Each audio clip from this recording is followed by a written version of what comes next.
Kisah hikmah menyantuni tetangga dan anak yatimnya.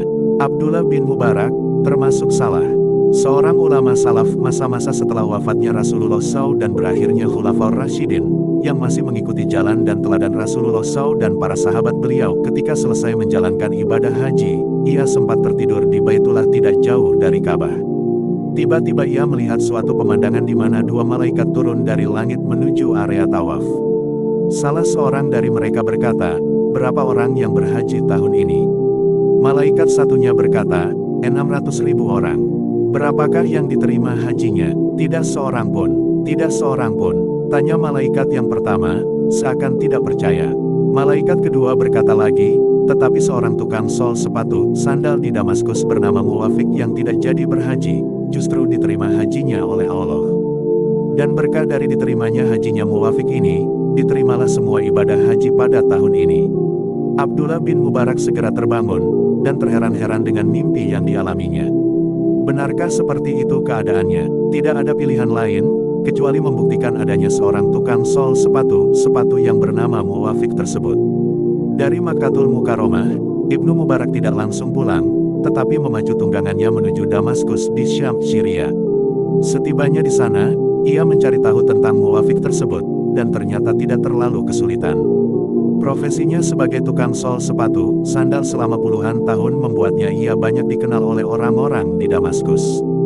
Setelah ditunjukkan rumahnya dan bertemu dengan Muwafiq, Ibnul Mubarak tidak melihat sesuatu yang istimewa pada dirinya, hanya seorang lelaki sederhana, bahkan cenderung miskin, tetapi tampak jelas ketulusan dan keikhlasan pada sinar wajahnya. Setelah dipersilahkan duduk dan memperkenal diri, Ibnul Mubarak berkata, "Kebaikan apakah yang engkau kerjakan sehingga engkau memperoleh derajat yang tinggi di sisi Allah?" Muwafiq tampak tidak mengerti dengan pertanyaannya tersebut, dan berkata, "Ada apakah gerangan? Tiba-tiba engkau menemuiku dan bertanya seperti itu."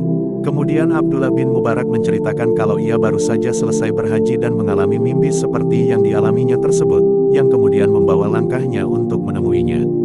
Mata Muwafiq tampak berkaca-kaca penuh haru, dan ia hanya bisa mengucap hamdalah sebagai ungkapan rasa syukurnya. Tanpa disadarinya, menitik air matanya karena begitu bahagianya. Setelah Muwafiq mulai bisa menguasai emosinya kembali, ia bercerita kalau sejak lama ia sangat ingin berhaji. Tetapi karena keadaannya miskin, ia harus menabung dan menyisihkan penghasilannya selama bertahun-tahun. Tahun ini ia telah mengumpulkan 300 dirham, cukup untuk perjalanan hajinya dan bekal kehidupan keluarga yang ditinggalkannya. Suatu ketika, istrinya yang sedang hamil, mencium bau masakan dari rumah tetangganya. Layaknya seorang hamil muda yang ngidam, ia sangat ingin merasakan masakan tetangganya tersebut. Muwafiq telah membujuknya untuk membuatkan atau membelikan masakan yang sama, tetapi istrinya tetap menolak, kecuali masakan tetangganya itu. Dengan berat hati Muwafiq mendatangi rumah tetangganya tersebut, yang ternyata adalah seorang janda dan anak-anak yatimnya. Begitu dibukakan pintu, Muwafiq berkata, "Wahai ibu, istriku sedang hamil, dan ia membawa masakan engkau dan ingin merasakannya. Bolehkan aku meminta sedikit saja untuk memenuhi keinginannya?"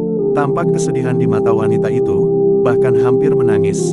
Ia berkata, "Wahai Muwafiq, makanan itu halal bagiku tetapi haram bagi engkau." "Mengapa demikian?" tanya Muwafiq terheran-heran. Kemudian wanita janda itu menceritakan kalau dia dan anak-anak yatimnya sedang kelaparan. Telah 3 hari lamanya, tidak ada makanan apapun yang masuk ke perut mereka kecuali air. Pagi hari itu ia keluar, dan ketika berjalan berkeliling ia melihat seekor keledai yang telah mati. Ia memotong sebagian daging bangkai keledai tersebut dan membawanya pulang, kemudian memasaknya. Bau masakan itulah yang sempat masuk ke rumah Muwafiq, dan membuat istrinya sangat menginginkannya. Mendengar ceritanya itu, Muwafiq segera pulang dan mengambil simpanan 300 dirham yang telah dikumpulkannya selama bertahun-tahun, dan memberikannya kepada janda tersebut. Ia berkata, "Nafkahilah anak-anak yatimmu itu dengan uang ini." Setelah itu ia beranjak pulang, dan ia berkata di dalam hati, "Sesungguhnya haji berada di pintu rumahku." Abdullah bin Mubarak terkagum-kagum dengan cerita Muwafiq tersebut dan berkata, "Sedekahmu kepada tetangga dan anak yatimnya itulah yang membuat hajimu diterima, dan memberkahi haji kami semua tahun ini, sehingga diterima juga di sisi Allah."